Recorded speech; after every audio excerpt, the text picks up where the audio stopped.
Na produção cênica, o produtor concebe e monta espetáculos dramáticos, circenses, musicais, de dança e realiza a pré-produção e a finalização. E também pode ser que trabalhe em cursos livres de cinema e oficinas de teatro, com ONGs ou produtoras de vídeo. O produtor cênico atua com fragmentos como cenas, falas, expressões corporais, os necessários para surgir uma nova peça, coreografia, novela, seriado, entre outros. Estou aqui na Companhia Novo Ato para dar uma oficina de produção cênica. Então, eu pretendo, a priori, falar sobre as três etapas de uma produção. Que o produtor, entendendo essas três fases, junto com a parte artística, vai facilitar muito a vida dele no trabalho, em qualquer projeto, seja artístico ou cultural. E para isso eu vou utilizar algumas referências bibliográficas, tais como Produção Cênica e Sociedade, que é um livro editado pelo Brasil França e contém aqui todas as experiências dos alunos formandos com a produção que eles propuseram como trabalho de finalização de curso. Então são exemplos magníficos de pré-produção, produção e pós-produção, que é o tema da nossa oficina. E um outro livro que eu trouxe, que eu acho importantíssimo referendá-los para vocês que têm interesse na oficina, é esse daqui, Eu Incentivo à Cultura, de Samir Selman Júnior. Um livro maravilhoso que fala sobre todas as leis federais, os processos que a gente é preciso passar para que a gente alcance uma lei de incentivo que seja aprovada. Então é maravilhoso esse livro. Ele fala sobre a carreira artística, ele fala sobre o artista em si, ele fala sobre o interesse do Estado em financiar e ele fala do projeto privado, do agenciador privado, porque esses Samir, eles nos escrevem os agentes da cultura nacional. É o governo, o Estado, seja na esfera municipal, estadual ou federal. Somos nós, os produtores e artistas, e a classe privada. E sem esquecer também do público. O público também faz parte integrante desse ciclo. Então, numa produção cênica aqui, ó, nós estamos tratando com a direção de arte, A que produção está e suas cuidando, neste fases. caso aqui, do material que vai Pré-produção, estar em cena, tipo produção, adereços, pós-produção. o próprio A cenário, concepção e formatação do e a projeto em confecção, ajuda produção na confecção cênica do figurino, para as obras os cênicas. tecidos, o que é melhor para cada As artes cênicas produção, são o o material que teatro, a vai ser ópera, a utilizado, dança, o né? circo, a comédia. E dentre isso, os vários materiais, Em seu como processo de as criação, o tintas, artista utiliza uma combinação de técnicas e material para tecnologia confecção do de uma estrutura cenário. conceitual que surge de um Temos contexto também cultural com o qual ela se o, relaciona o e de um esforço cenógrafo, pessoal que aqui estruturador de prepara formas, o material ideias e para uma sentidos. mascarada que vai ser E utilizada no os cenário da principais peça. gêneros das artes No cênicas, uma caso das aqui, ele principais está usando características papel das artes machê cênicas, para fazer é a a confecção. É um performance, ou artista seja, a plástico interpretação do que, artista. Ela é que trabalha na caracterizada por suas produção dos expressões cenários, que são artísticas que máscaras geralmente ocorrem em do palcos espetáculo. ou locais As públicos máscaras são criadas específicos. através da técnica As de peças papier de teatro mâché, precisam de né? espaço físico para Cola, ensaios água. e para apresentações.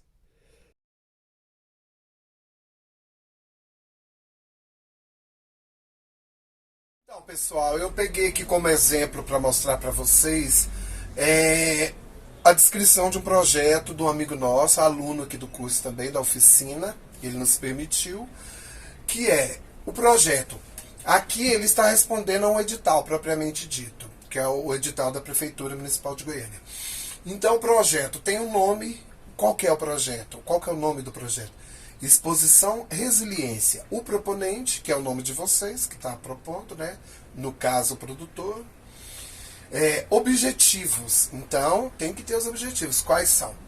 Aqui ele fala, para quê, né? Para que queremos fazer esse projeto?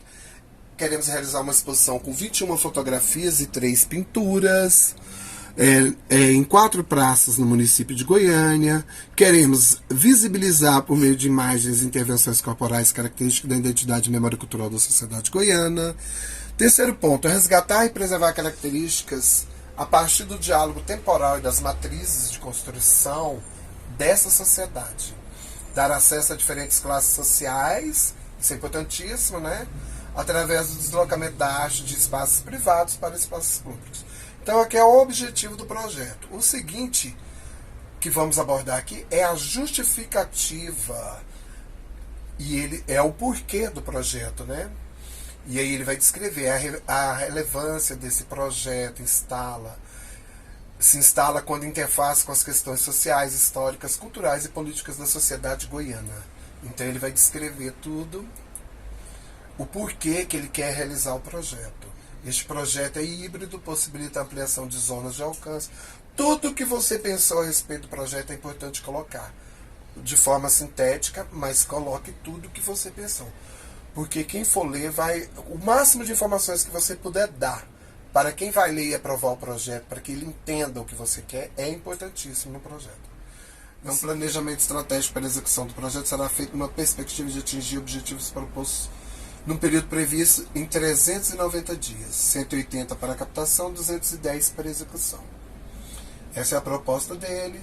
Ele visa os resultados em mídias. Aqui no projeto ele descreve, como eu falei na aula passada para vocês, a pré-produção, a preparação. Ele dá a data, isso é importantíssimo, ter o tempo que você vai realizar essa pré-produção. Aí no caso é a produção em si, a curadoria, que são fases da pré-produção. Estabelecer os contratos de prestação de serviço, também é da pré-produção, como eu falei para vocês. O passo seguinte, a produção e a execução. Ele dá o período de execução de 90 dias, que é contrato do fotógrafo, do ator e atriz, alocação dos cavaletes, material de consumo como telas, impressões, molduras, figurino, a confecção do catálogo, embalagem e transporte da obra. Lembrando que aqui a gente está falando de artes visuais. Então, pessoal, o exemplo que eu vou dar durante a oficina é de uma produção que eu tive dentro do Basileu França, um TCC, um trabalho de conclusão de curso, do curso de produção cênica, que me qualificou para eu estar aqui hoje dando essa oficina para vocês. E tudo começou com uma aula lá que a gente tinha de leitura e produção textual, que uma professora maravilhosa que tivemos dava muito texto literário para que a gente pudesse ler, para trabalhar a criatividade e trazer novas ideias. E nessa semana ela deu para nós Shakespeare, deu liberdade da gente escolher Shakespeare e recomendou a gente ver um filme, Macbeth, de 1977. Eu vi esse filme e fiquei encantado a priori com a persona da Lady Macbeth. Então o que eu fiz? Eu comecei um processo de experimentação na produção cênica.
sequência de transformação. E aí comecei a trabalhar com as ideias, os conceitos de Michel Maffesoli para o feminino contemporâneo, em cima de uma ideia visual de Lady Macbeth. No transcorrer da minha pesquisa, eu criei uma performance solo e fui apresentá-la.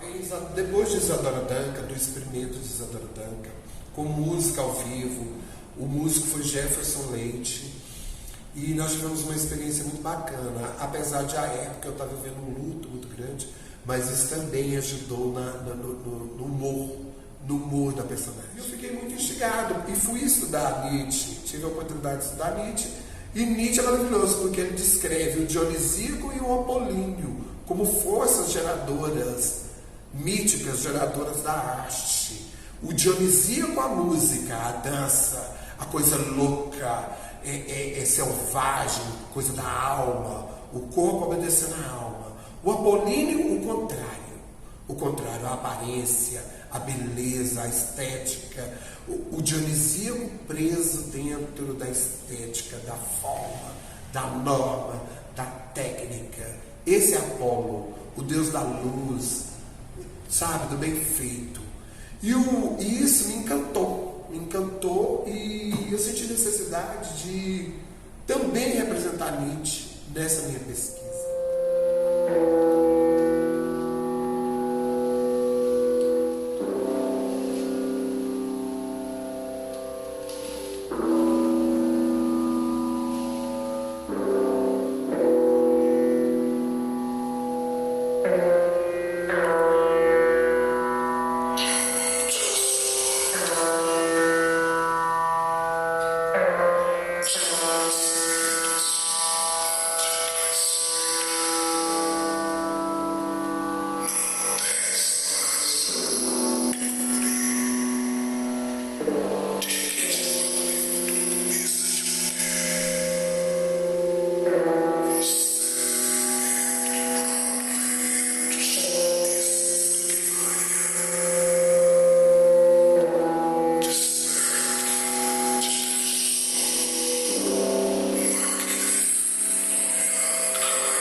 Foram em cima da ciência.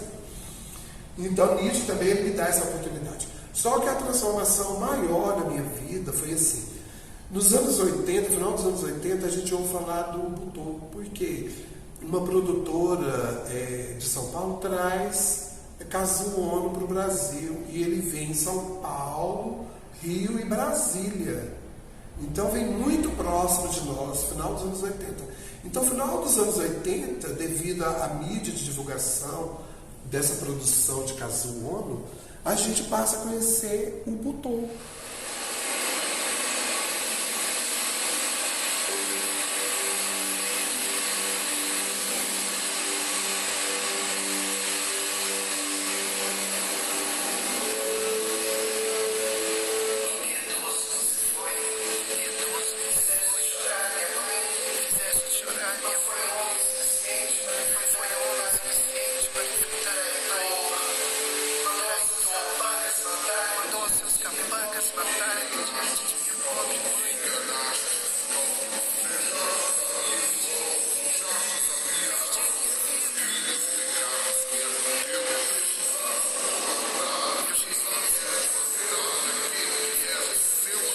Só que a gente só vai experimentar o Butô anos depois, agora, nos anos 2000, metade dos anos 2000, quando o grupo Sonhos Teatro Ritual daqui de Goiânia traz dois mestres, o ítalo-argentino Gustavo Coutinho Sartor e o japonês-alemão Tadashi Endo. E aí o que acontece? Eu tenho a feliz oportunidade de trabalhar com eles, e eles me elogiam o meu trabalho que eu faço, que eu apresentei para eles, tive a oportunidade de apresentar para eles. E o elogio deles me incentivou a trabalhar isso. Então eu pensei assim, eu vou usar agora o meu conhecimento em produção cênica para produzir algo que agregue todos esses experimentos pelos quais eu passei, que foi a decepção com o balé e ao mesmo tempo a descoberta com Isadora Duncan. Isadora Duncan me passa para Nietzsche, Nietzsche abre meu caminho para os butoístas, porque os butoístas de vanguarda, vanguardistas, gente louca, dionisíaca, nada apolínea, dionisíacas, e os dionisíacos sempre me atraíram e eu fiquei em dívida com esse pessoal que me apresentou tal conhecimento e pensei, eu vou utilizá-los todos nessa produção. E aí voltamos a Macbeth, voltamos a ideia primeira que nos moveu. E aí resolvemos tratar da ambição de Macbeth devido aos tempos atuais, porque em 2018 o presidente Bolsonaro ganha a eleição. E na minha leitura, eu tenho ele como um Macbeth, o Macbeth contemporâneo. Por quê? Quem são as bruxas? As bruxas que mentem e levam os maus espíritos para ele. Os pastores iludindo ele, a Bolsonaro, de que ele é um enviado, de que ele é isso e que é aquilo. O homem já é egoísta e prepotente. Chega as bruxas, pastores, e pregam na cabeça dele de que ele é o Messias, ele está aí, disposto a dar o golpe. Então Macbeth, ele traz, eu retiro todas as outras personagens, mantenho o texto, a voz deles em off, que foi um trabalho maravilhoso que eu tive com o Vitor Pimenta, que ele me ajudou a costurar todas as minhas ideias. Eu tinha as ideias ainda soltas, e Vitor Pimenta me ajudou a costurar, sonoplasta, músico, me ajudou a costurar, porque ele tem todo um entendimento de psicologia musical que ele foi transpassando para mim. Eu falei, olha, eu não quero essas personagens. Eu quero mostrar o Macbeth entre a vida e a morte, ele sozinho, já com a consciência de que toda a fé que ele botou nesse mundo material foi em vão. Então, eu coloco isso para o Vitor Pimenta e ele, através da sonoplastia, a gente cria o espetáculo. E isso em 15 dias. 3 anos eu fui migando de pensamentos. Em 2 semanas eu sento com outro artista, criador e encontramos a fórmula. E aí o que fizemos? Montamos essas vozes em off da Lady Macbeth, de Banco, do Rei Duncan. Todas as personagens entram. Ainda criamos umas outras que não tem no texto. E demos voz a essas pessoas e eu pude trabalhar apenas o butô. O butô, o meu butô, minha dança. Eu chamo de butô a minha dança. Porque aprovada por esses mestres, Gustavo Colini e Tadagento. E aí eu fecho a ideia da produção.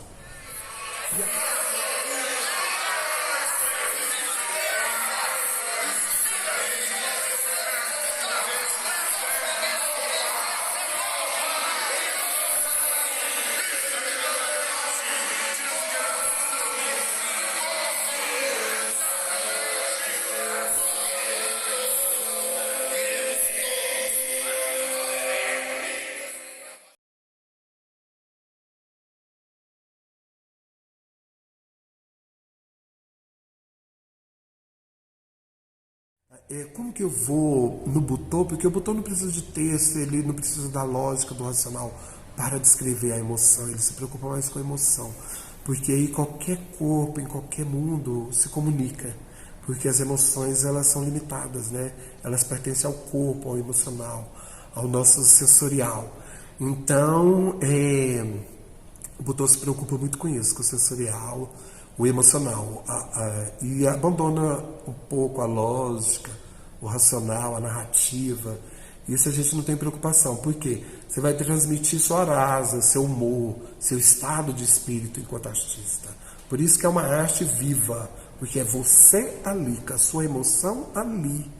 Você está entendendo? Então eles falam que não tem preparação, não tem ensaio. Tem. É um ensaio que exige não só o físico, mas principalmente o mental. Principalmente o mental. Isso é o butô. Então, escolhemos a linguagem. O teatro, dança, butô. Escolhemos a figuração das luzes, que ia ser o simbolismo, né? A gente ia tentar transmitir essa ideia de Macbeth através das cores e do humor da dança, e a gente se limitou a isso, a dança. Mas, como era um projeto que se pretendia comercial, se vender, a gente já estava pensando em públicos-alvo e tudo isso, e público restrito, que também é uma fase da pré-produção.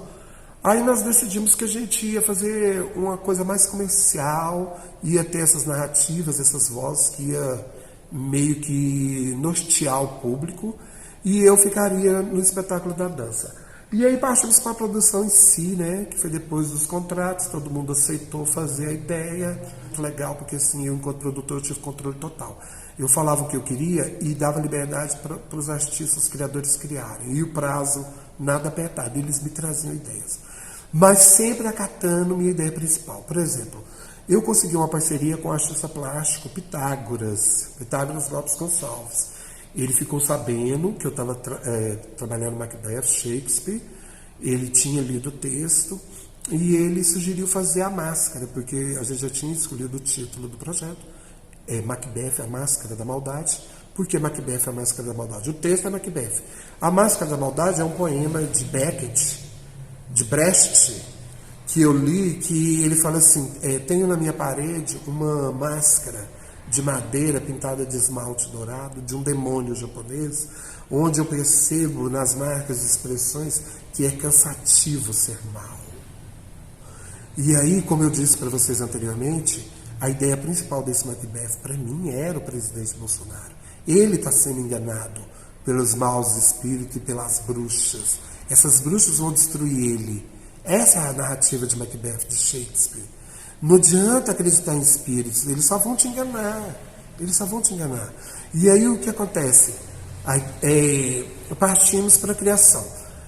E aí, como o desejo de Macbeth, e Macbeth é um general irresoluto, ele estava disposto a ir até o fim, já que ele tinha consciência de que fez o errado, então vamos às raízes da loucura.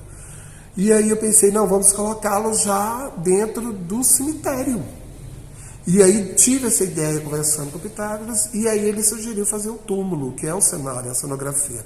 Aí nós pensamos em folhas secas para datar, dar uma ideia de uma coisa abandonada, né? Que quando a gente não tem muita fé nos antepassados, a gente não frequenta cemitérios, não vai limpar o túmulo da mãe, nem nada disso.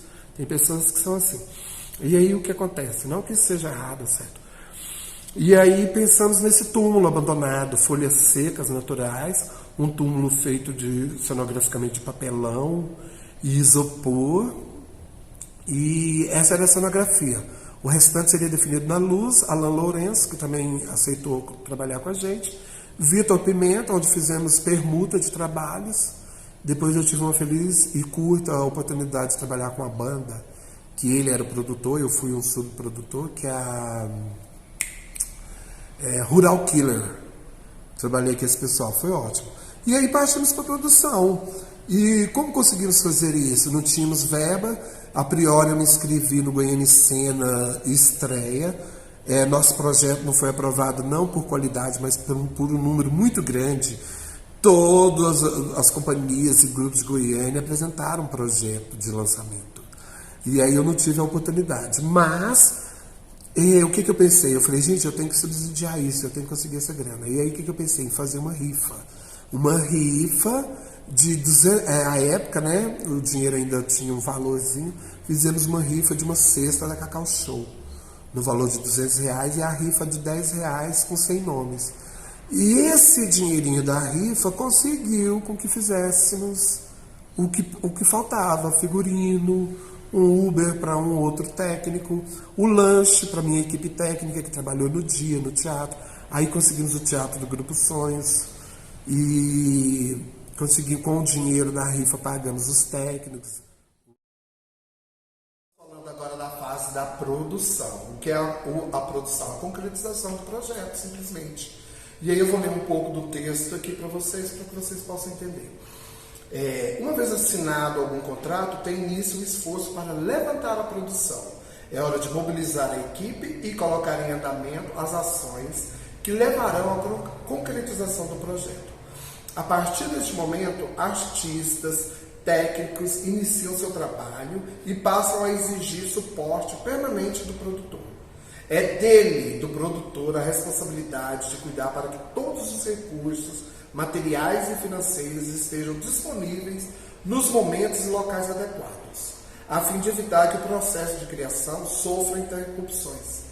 Portanto, o produtor e sua equipe devem estar preparados para atender às solicitações de naturezas diversas com a máxima agilidade possível. Uma particularidade do universo cultural é a frequência com que ocorrem demandas inusitadas e mudanças radicais de rumo. A imprevisibilidade está na essência da arte. e exige flexibilidade e capacidade de adaptação de quem atua na área. O produtor tem que estar sempre presente, acompanhando sistematicamente a criação, avaliando os resultados e o cronograma.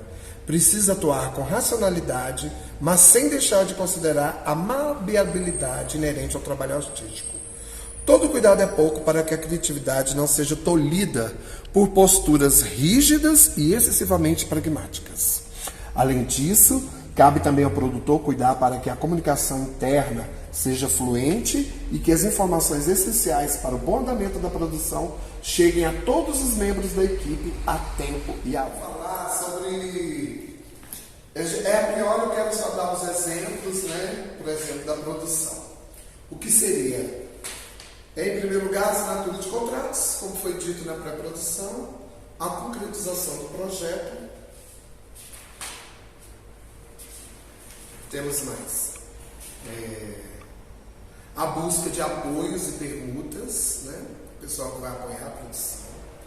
O controle do cronograma é importantíssimo.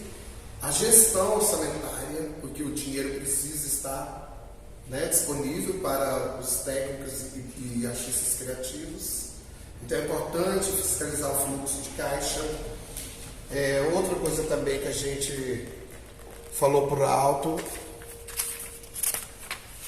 é a divulgação, outro ponto importante da produção em si. Aí dentro da divulgação a gente tem o assunto assessoria de imprensa. E tem um ponto importante nesse texto também, que ele fala assim: o divulgador ele não pode ser inimigo do jornalista. É um tema que nós também vamos aprofundar.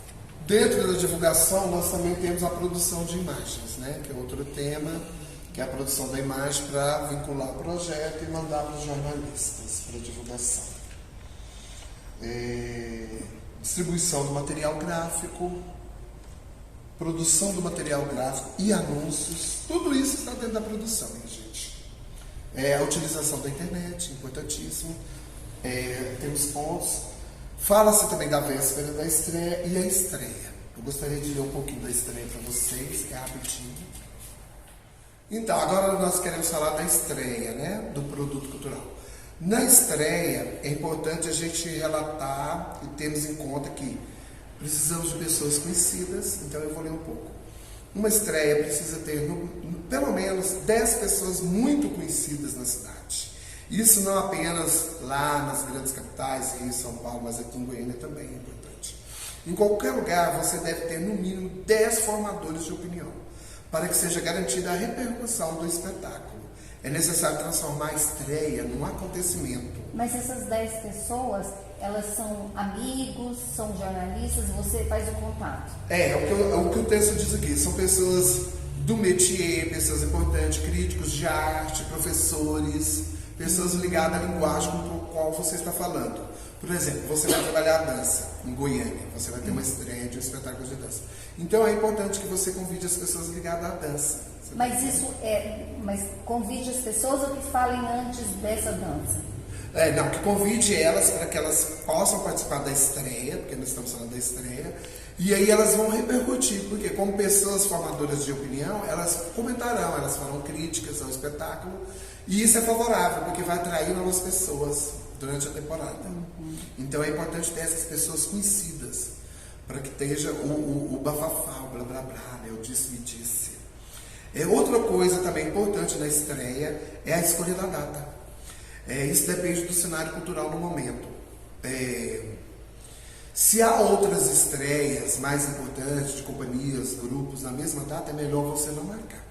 É melhor não concorrer. Escolher uma data, por exemplo, ligada. Se você tem um projeto que fala do meio ambiente, seria interessante ter a estreia na Semana do Meio Ambiente. Então, ligar a essência do seu trabalho com as datas, mas nunca concorrendo ou competindo com grandes companhias, grandes grupos. A escolha da data está bem claro, assim, está bem, até explicando bem. Obrigado. E outra coisa, não fazer uma estreia para a classe artística. Fechar, hoje será a estreia apenas para artistas convidados. Não. Isso aí O que muitos fazem. Né? e você tem uma antipatia em relação ao projeto. Porque as pessoas pensam assim, não, ela fez para fulano. Teve um vernissage, mas era para fulano, não era para nós. Nas artes visuais tem muito isso. Abre-se a exposição, tem a abertura só com pessoas convidadas. E aí o público não vai no dia seguinte, porque o público se sente rejeitado. Então, como eu falei, essas pessoas conhecidas, elas vão atrair o público comum, a população da cidade. Que é o que, quando o projeto é financiado por uma lei de incentivo, é isso. Qual que é o público-alvo? A população. Então é importante ter todo mundo, uma variedade de pessoas, não só os artistas, mas a pessoa comum, o seu vizinho de bairro, alguém que não consome a cultura e a arte. Então nada de estreia para classes artísticas, mesmo porque a classe artística é difícil frequentar isso, porque ele já trabalha com a arte. Dificilmente ele vai ter esse dia disponível para o consumo. Então, para abrir para a comunidade, para a população. A população geral, para todos isso. se sentirem dentro. Né? Isso, por isso que eu falei lá na pré-produção, é importante a gente pensar quem que é nosso público-alvo, a quem nós queremos dirigir essa mensagem. É importante. Mas também, não, além do público-alvo, ampliar, porque se você destina só para aquele público-alvo, também é uma restrição. Porque como eu falei na aula passada, o público-alvo ele também agrega um público restrito. Minha peça serviria para quê? Para eu vender para um grupo fechado. Se o tema é infantil ou infanto-juvenil, você pode vender para uma escola. Aí você abre o leque de possibilidades. É importante isso. E aí, se vocês tiverem qualquer dúvida, a gente volta a falar daquilo que a gente falou na oficina passada, tá ok? Olá pessoal, vamos falar hoje da conservação de figurino. Então você vai precisar de um borrifador como este e nele você vai colocar uma tampa de lisofórmio bruto, aquele desinfetante que você encontra no supermercado, lisofórmio bruto. Uma tampa de lisofórmio bruto, uma tampa de leite, a mesma medida da tampa do lisofórmio, de leite de rosas, sim, leite de rosas, aquele que limpa a pele, que você compra na farmácia ou no supermercado. Então, a mesma medida de lisofórmio bruto, a mesma medida de leite de rosas, a mesma medida de água e a mesma medida de álcool, que é o que temos aqui. O leite de rosas é para dar o cheiro, aquele cheiro agradável, né? O lisofórmio é para desinfetar mesmo, limpar. Aí temos aqui o material, você escolhe o figurino que você quer limpar. A gente escolheu esse daqui. O que você vai fazer? Você vai purifar esse produto sobre o figurino. Peraí, deixa eu arrumar aqui, gente. Deixa eu arrumar. Isso. Você vai borrifar sobre todo o figurino.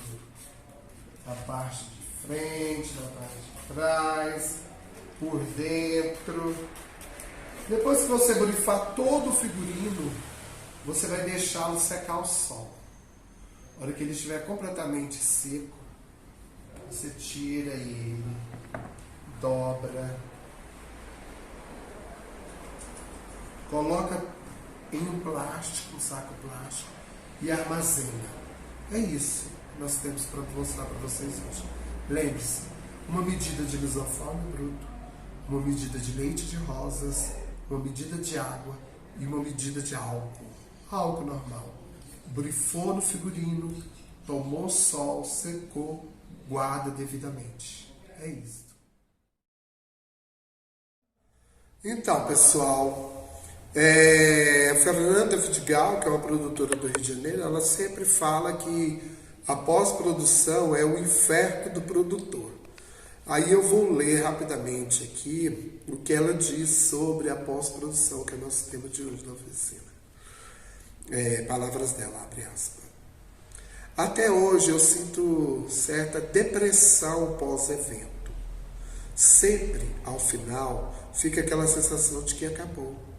Mas acabou nada. Acabou apenas a parte boa de conviver com as pessoas e de ver tudo acontecendo. Agora é o momento de desmontagem e é muito triste ver aquela coisa linda que você fez sendo desfeita. Os técnicos gostam muito de dizer uma frase: o técnico é o primeiro a chegar e o último a sair. Mas isso não é verdade. O produtor sempre chega antes deles e sai depois. A pós-produção também é o momento dos relatórios. E ela diz que é um inferno porque ela não gosta de fazer relatórios, embora saiba que eles são absolutamente necessários. E é isso que o texto fala. A sensação de Fernanda Vidigal é bastante familiar para muitos produtores. Além da desmontagem da estrutura física, né, utilizada para a produção, é hora de fazer uma série de acertos, organizar a documentação do projeto, promover reflexões sobre a produção e elaborar relatórios. Tarefas que exigem atenção, empenho e paciência.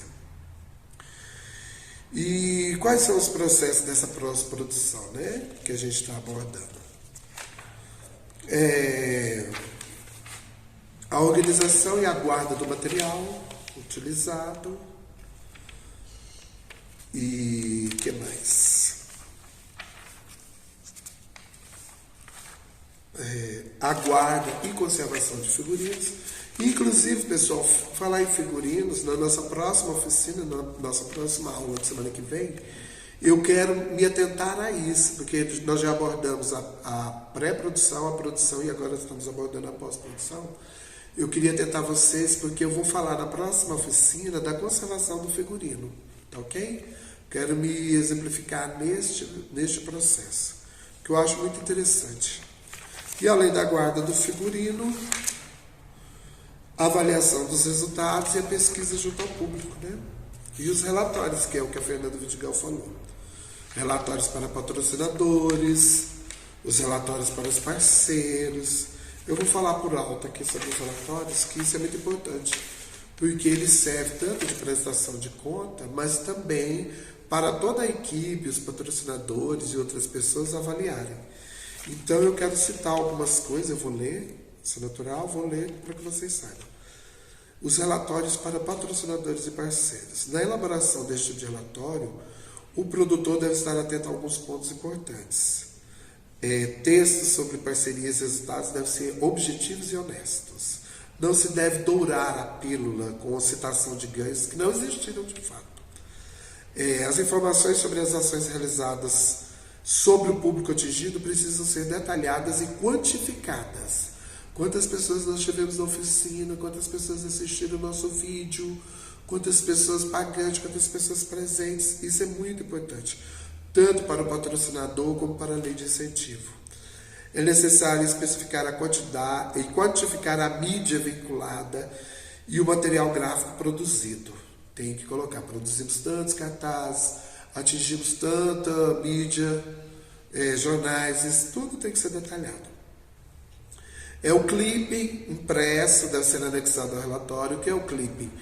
As fotos do registro da produção, as matérias que conseguiu sair tanto na mídia impressa quanto nas redes sociais, internet, printar tudo isso, criar o clipe, uma pastinha com todos esses detalhes, a mídia que tivemos, voluntária e involuntária, e anexar ao relatório, para que a pessoa saiba onde nós divulgamos, quem nós atingimos, se atingimos o público-alvo, essas coisas, que foi dito durante a oficina, a aula de pré-produção.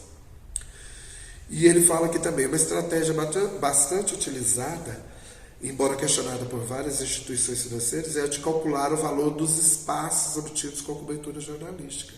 Por exemplo, eu vou dar um exemplo.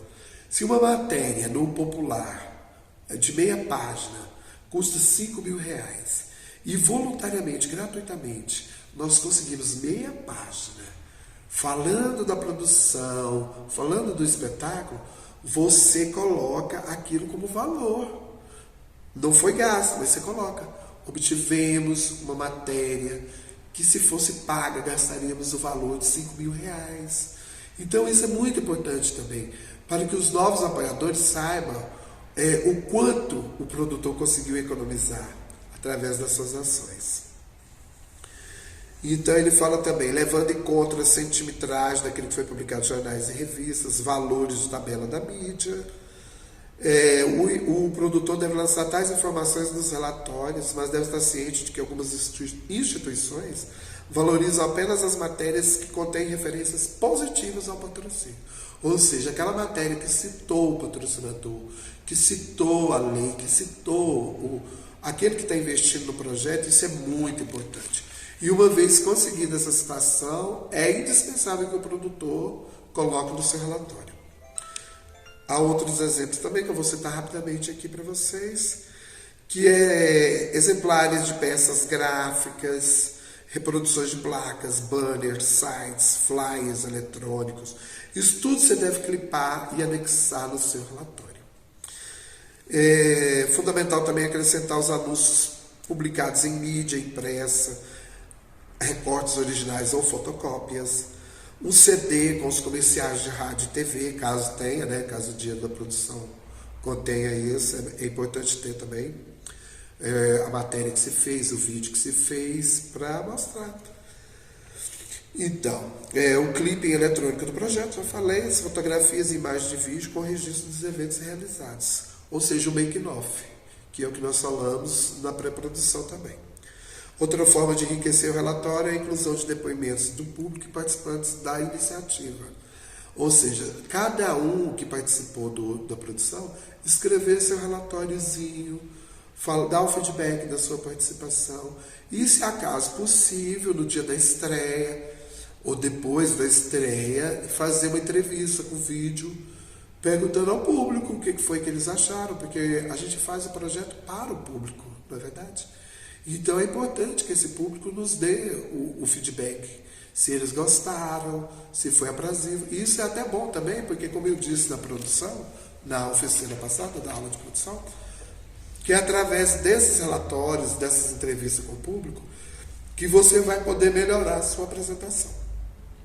Você fez uma apresentação, as pessoas não gostaram do figurino, e elas te disseram isso nas entrevistas, nos relatórios. Então você sabe o que tem que mudar para a próxima temporada, ou se você quer apresentar esse projeto novamente, você vai reconhecer aquilo que falhou ou aquilo que precisa ser melhorado. Agora, para as leis de incentivo, fundos e editais e prêmios culturais é diferente. Então eu vou ler. É outra ação cada vez mais presente na pós-produção de projetos culturais, é a elaboração de prestação de conta. A Lei Aldir Blanc, tanto estadual quanto municipal, ela exige isso, né, uma prestação de contas. Então eu vou ler rapidamente aqui o que é indicado para que o produtor faça na sua prestação de contas. O produtor ele deve seguir rigorosamente as instruções fornecidas pela própria entidade responsável pelo financiamento e apresentar a documentação exigida. Cada lei tem sua exigência. Municipal, por exemplo, não pede recibos, não pede notas fiscais, mas a lei estadual pede. Então é bom o produtor estar atento às informações das leis, dos editais, para que ele cumpra legalmente essa parte. E isso precisa ser feito num curto espaço de tempo depois da pós-produção. Terminou a pós-produção, desmontou, limpou o figurino, guardou o figurino, recolheu os relatórios dos participantes, fez as entrevistas depois da estreia, junta-se tudo isso, e isso é o relatório e a prestação de contas, tá ok? E aqui diz, para isso é exigido atenção às instruções normativas publicadas em cada edital. Porque, como eu disse, né, cada um tem a sua. E os formulários específicos. E também é necessário proceder ao encerramento das contas bancárias exclusiva dos projetos. Porque tem lei que pede que você abra uma conta exclusiva para o projeto. Terminou o projeto, faz parte da pós-produção você ir ao banco e fechar aquela conta. Né? Para que você não tenha o nome lá, ou tenha que pagar taxas e outras coisas desnecessárias. Então é necessário encerrar as contas, recolher os cofres públicos eventuais saldos remanescentes, se sobrou dinheiro é necessário devolver, sim, né? E atender às determinações legais. E é isso, pessoal.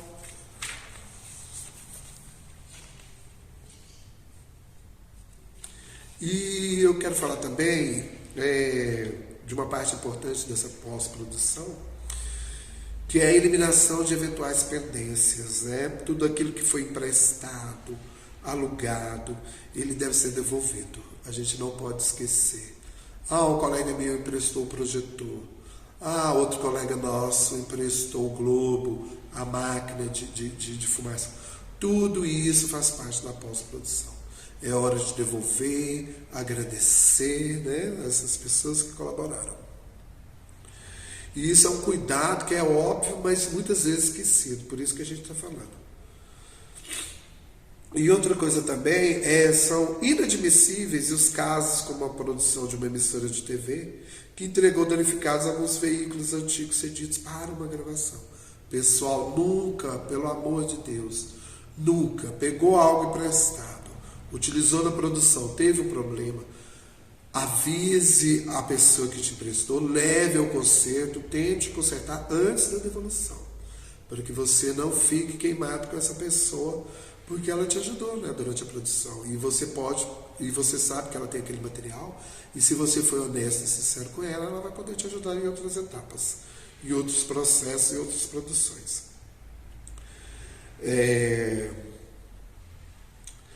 O caso da realização de um evento em praça pública. Um aspecto que requer cuidados na pós-produção é a limpeza imediata do espaço e sua devolução à população em perfeitas condições de uso. O não cumprimento dessa obrigação, além de resultar em multas pela AMA, né, pode também gerar desgastes com a imagem do evento. E aqui o texto ele diz em relação à praça pública, mas eu digo em relação a qualquer espaço que você venha alocar, seja para ensaio, seja para apresentação, limpar tudo imediatamente, entregar a maneira que você recebeu.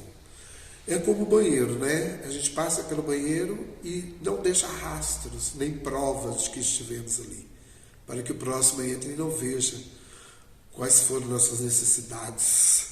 E é isso, pessoal. Entrega do material, comprovação das coisas, contrapartida dos relatórios, relatório para o patrocinador, relatório de todos os participantes.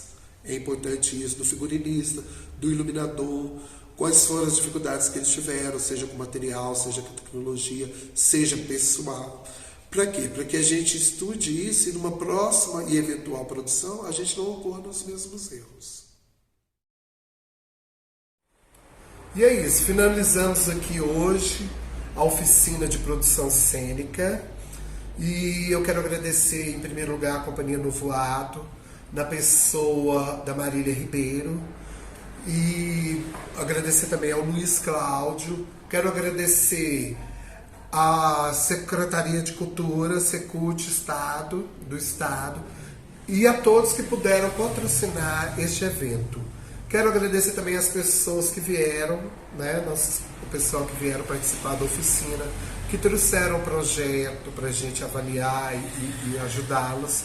Quero agradecer a todos vocês, porque foi uma experiência muito legal, muito boa, e eu espero que a gente tenha novas possibilidades de estar juntos. Nós falamos da pré-produção, nós falamos da produção e nós falamos da pós-produção. Falamos dos elementos todos que compõem a produção, né? E é isso, eu estou muito grato ao Novo Ato, a Lei Aldir Blanc, que nos proporcionou esse trabalho maravilhoso, aos nossos companheiros que estiveram presentes na oficina durante todo o mês, e a você que assistiu esse vídeo na internet. Meu muito obrigado. Hare Krishna.